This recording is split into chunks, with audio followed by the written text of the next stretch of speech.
Assalamualaikum, hai teman-teman, selamat datang kembali di channel YouTube Yati Wahyati.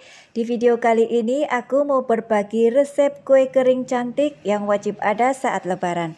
Kali ini aku mau buat kue kacang yang rasanya sangat spesial, dengan tambahan satu bahan yang membuat kue kacang kita kali ini lebih wangi, lebih renyah dan enak banget.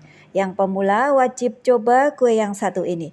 Selain bahan-bahannya ekonomis, resep dan cara membuatnya juga sangat mudah dan dijamin anti gagal. Yang penasaran bagaimana cara membuatnya dan bahan-bahan apa saja yang digunakan? Ikuti videonya sampai selesai. Yang suka dengan video ini jangan lupa untuk like, komen, dan subscribe untuk teman-teman yang belum subscribe. Dan sekarang, yuk langsung saja kita buat sama-sama. Oke, pertama-tama di sini sudah aku siapkan 500 gram kacang tanah kupas yang masih mentah seperti ini. Di sini kacang tanahnya sudah aku cuci bersih dan ini akan kita oven terlebih dahulu. Selain di oven, teman-teman juga bisa masak kacangnya dengan cara disangrai seperti biasa di atas kompor sampai matang. Nah, ini sudah kita masukkan ke loyang, kemudian kita ratakan kacangnya agar matangnya lebih merata. Seperti biasa, jangan lupa panaskan terlebih dahulu ovennya kurang lebih 15 menit agar panasnya lebih stabil. Baru kita masukkan kacangnya, kita oven kacangnya di suhu 170 derajat Celcius kurang lebih selama 20-25 menit di api atas bawah atau sampai matang ya. Sesekali kita aduk-aduk kacangnya agar tidak gosong, agar kacangnya lebih matang merata. Nah, setelah 25 menit dikira-kira kacangnya sudah matang, ditandai dengan kacangnya sudah diam, tidak meletus-letus, tandanya kacang kita sudah matang ya. Angkat kacangnya lalu sisihkan, biarkan kacangnya dingin terlebih dahulu. Nah, setelah kacangnya dingin, kita kupas kulit arinya seperti di video ya. Kita kupas sampai kacangnya benar-benar bersih. Nah, ini kacangnya sudah bersih, kulit arinya sudah kita buang semua. Dan ini lanjut akan kita haluskan. Untuk menghaluskannya, di sini aku lebih memilih dicop seperti ini agar hasilnya tidak terlalu halus ya. Selain dicop, teman-teman juga bisa haluskan kacangnya dengan cara di blender, nanti hasilnya akan lebih halus. Nah, seperti ini kacang kita sudah halus tapi masih terasa sedikit teksturnya. Nah, ini kita sisihkan dahulu ya. Di wadah yang berbeda, masukkan 1 bungkus atau 200 gram margarin Royal Palmia. Nah, ini bahan yang membuat kue kacang kita lebih spesial, lebih wangi, dan lebih renyah. Tentu rasanya jauh lebih enak dari yang lain. Tambahkan 400-450 gram gula halus. Untuk takaran manisnya sesuaikan dengan selera masing-masing ya. Kita ayak terlebih dahulu. Untuk gula halusnya saya dapatkan dari gula pasir biasa, kemudian di blender sampai benar-benar halus. Tambahkan 1 bungkus vanili bubuk, 1/4 sendok teh garam. Kemudian aduk-aduk semua bahannya. Di sini aku aduk dengan whisker seperti ini sampai tercampur merata dan halus. Nah, kalau sudah tercampur merata, berikutnya masukkan 1 kilo tepung terigu protein rendah. Di sini saya pakai kunci biru. Kita masukkan sambil diayak seperti ini agar bahan-bahan yang masuk lebih halus, tidak ada yang bergumpal.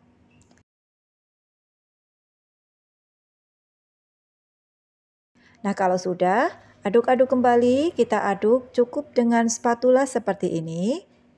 Nah, setelah cukup tercampur merata, masukkan 500 gram kacang halusnya. Kita aduk-aduk kembali dengan spatula. Nah, kalau sudah tercampur rata, terakhir masukkan 400 ml minyak sayur. Gunakan minyak sayur yang berkualitas bagus agar kuenya tidak tengik. Kita masukkan secara bertahap saja. Kemudian aduk-aduk kembali. Karena adonannya sudah cukup berat, di sini akan aku uleni saja dengan tangan. Pastikan tangannya bersih, sudah cuci tangan ya. Uleni sampai adonannya benar-benar tercampur merata, sambil diaduk-aduk, sambil dimasukkan juga sisa minyaknya. Jika adonannya masih terlalu kering, teman-teman bisa tambahkan lagi minyaknya sampai didapat adonan yang pas. Tenang saja teman-teman, saat proses menguleni ini tidak akan membuat kue kita menjadi melebar. Nah, untuk adonan yang pas, teksturnya lembut dan bisa dipulun atau dibentuk. Nah, seperti ini sudah cukup. Oke, langkah berikutnya siapkan loyang yang sudah diolesi dengan margarin tipis-tipis. Lalu ambil secukupnya adonan, tutup dengan plastik, kemudian pipihkan dengan menggunakan rolling pin. Sambil dipipihkan, sambil dipadat-padatkan adonannya, agar adonannya kokoh, tidak mudah hancur. Untuk ketebalannya kurang lebih sekitar setengah sampai 1 cm atau sesuaikan dengan selera masing-masing. Nah, setelah permukaan adonan rata dan halus, lanjut untuk cetakannya saya memakai cetakan kotak seperti ini. Untuk model cetakannya bebas ya teman-teman, sesuaikan selera aja. Kita cetak kuenya sambil ditekan-tekan alatnya seperti di video. Nah, kalau sudah, kita ambil adonan yang sudah dicetak dengan bantuan sutil kecil seperti ini. Lalu tata di loyang. Nah, seperti ini. Lakukan hal yang sama sampai semua adonannya habis. Teman-teman, kita sudah dapat 4 loyang penuh seperti ini. Di tahap ini kuenya tidak langsung aku beri olesan ya. Tapi kali ini kuenya akan aku oven terlebih dahulu sampai matang. Nah, setelah matang baru dioles dengan kuning telur agar hasil olesannya lebih cantik. Kuenya langsung kita oven ya. Untuk pemakaian oven listrik, seperti biasa, panaskan terlebih dahulu kurang lebih 15 menit agar panasnya stabil. Nah, setelah 15 menit, masukkan kuenya ke oven. Kita oven di suhu 125 derajat Celcius, api atas bawah kurang lebih selama 25 menit atau sampai matang. Atau sesuaikan dengan oven masing-masing. Kemudian untuk pemakaian oven tangkring juga sama ya. Panaskan terlebih dahulu ovennya kurang lebih 20 menit. Nah, setelah panasnya stabil, masukkan kuenya, kita oven di api cenderung kecil kurang lebih selama 50 menit. Untuk lubang atasnya dibuka ya. Jangan lupa di menit ke-25 kita pindah dan tukar posisi loyangnya agar matangnya merata. Kita kembali ke oven listrik teman-teman. Nah, ini setelah 25 menit kuenya kita oven. Nah, ini sudah matang ya. Kita angkat, kemudian sisihkan. Panggang kue berikutnya sampai semuanya selesai. Kemudian untuk oven tangkring juga sama ya. Setelah total 50 menit kita panggang, kuenya juga sudah matang, angkat dan sisihkan. Panggang kue berikutnya sampai semuanya selesai. Nah teman-teman, ini dia sebagian kuenya setelah matang. Kuenya cantik, bagian bawahnya sudah berwarna kecoklatan, tandanya kue kita sudah matang dengan sempurna. Oke, berikutnya untuk olesannya, siapkan 4 butir kuning telur, tambahkan 4 sendok makan minyak goreng, lalu beri 4-5 tetes pewarna makanan warna kuning muda, kemudian aduk-aduk sampai tercampur merata. Nah, setelah tercampur merata, kita saring kuning telurnya agar lebih lembut dan halus.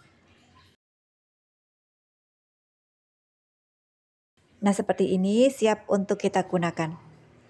Siapkan kuas yang benar-benar halus seperti ini agar lebih mudah saat kita oles ke permukaan kue. Celupkan kuasnya ke kuning telur, kemudian oles tipis-tipis merata ke seluruh permukaan kue. Di tahap pengolesan kuning telur ini aku oles sebanyak 2 kali oles ya teman-teman. Nah, ini hasil olesan pertama kita sudah selesai. Nah, setelah benar-benar kering seperti ini, kita lanjut untuk olesan yang kedua. Kita oles perlahan-lahan. Di sini aku oles 1 baris terlebih dahulu. Nah, sebelum kuning telurnya mengering, di sini akan aku tambahkan topping biji wijen putih yang aku campur dengan sedikit wijen hitam. Kita taburi di atas kuning telurnya sedikit-sedikit saja dan lakukan sampai semuanya selesai. Nah, ini setelah selesai, lanjut akan langsung kita oven ya. Kita panaskan lagi ovennya kurang lebih 15 menit agar panasnya stabil. Baru masukkan kuenya. Kita oven kuenya di suhu yang sama, kurang lebih selama 10-15 menit di oven bawah, hanya untuk mematangkan kuning telurnya saja. Nah, ini setelah 15 menit kita oven, angkat kuenya kemudian sisihkan. Teman-teman, ini setelah kue kacang kita matang semua, untuk satu adonan menghasilkan 7 loyang penuh seperti ini. Dan bisa dilihat hasilnya teman-teman, selain kuenya cantik dan glowing, kue kacang kita kali ini matang dengan sempurna. Hasilnya super renyah dan ini lembut banget. Kemudian untuk isian toples lebaran, teman-teman bisa kemas dengan toples akrilik seperti ini. Ini ukuran 350 gram. Kita tata kuenya di atas toples sampai semuanya selesai. Dengan resep yang mudah dan bahan-bahan yang ekonomis, kue cantik ini cocok banget untuk isian toples lebaran dan ide jualan teman-teman semua. Nah teman-teman, akhirnya resep kue kacang kita kali ini sudah selesai kita buat. Selain cantik, kue kacang kita kali ini rasanya juga enak banget. Lebih wangi, lebih crispy dan ngeprul. Untuk satu adonan menghasilkan 7 toples, tapi yang satu tidak penuh ya. Terima kasih sudah melihat videonya hingga akhir. Semoga resepnya bermanfaat ya. Selamat mencoba. Wassalamualaikum warahmatullahi wabarakatuh. Dadah.